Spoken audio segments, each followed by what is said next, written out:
एखाद्या दिवशी ना कामाची सुरुवात कुठून करावी काही समजत नाही, कारण की मी ते सकाळी हा पूर्ण किराणा काढून ठेवला होता, कारण की तुम्हाला व्यवस्थित भरून ठेवायचा होता आणि आज पूर्ण जी काही क्लिनिंगची कामं होती तीही करायची होती.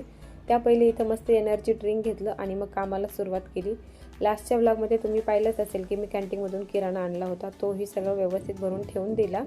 त्यानंतर इथे बेडशीट वगैरे चेंज करून घेतलं आणि मग फ्रेश झाले. नंतर हे इथं फ्रीज आवरायला घेतलं, कारण की फ्रीजमध्ये हे जे काही एक्स्ट्राचे मसाले होते तेही म्हटलं एका बॉक्समध्ये ठेवून द्यावेत, जेणेकरून जास्त राडा वगैरे होत नाही. आणि मग त्यानंतर फ्रीज वगैरे मस्त क्लीन करून घेतलं आणि जे काही व्हेजिटेबल्स होते राहिलेले तेही मस्त एका डब्यामध्ये असे निवडून ठेवले. आणि त्यानंतर असं काहीसं फ्रेश दिसत होतं, कारण की असं साफ केल्याच्यानंतर खूप छान वाटतं. तर दुपारचा टायमिंग झाला होता, शिवांशही स्कूलवरून आला होता. आल्याच्यानंतर मस्त सगळ्यांनी जेवण वगैरे केलं आणि इथं झोपायसाठी एवढी नाटकं चालू होती.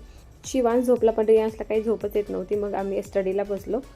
मग स्टडीच्या टायमिंगला रियांशचं असं काहीसं चालू असतं, त्याला अभ्यास कमी आणि हे बाकीचेच असे जास्त नाटकं करायचे असतात. तर अभ्यास वगैरे झाला. मग संध्याकाळच्या तयारीला लागले. तर मी आधी इथे बनवणार होते शेवग्याच्या शेंगा, तर इथे शेवग्याच्या शेंगा उकडण्यासाठी ठेवल्या.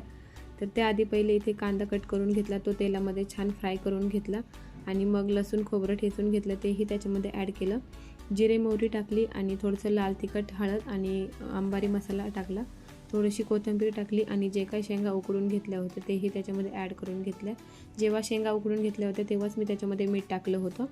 तर थोडंसं वरून पाणी टाकलं आणि मग छान उकळी आली. त्याच्यानंतर बारीक शेंगदाण्याचा कूट करून घेतला होता, तोही त्याच्यामध्ये टाकला.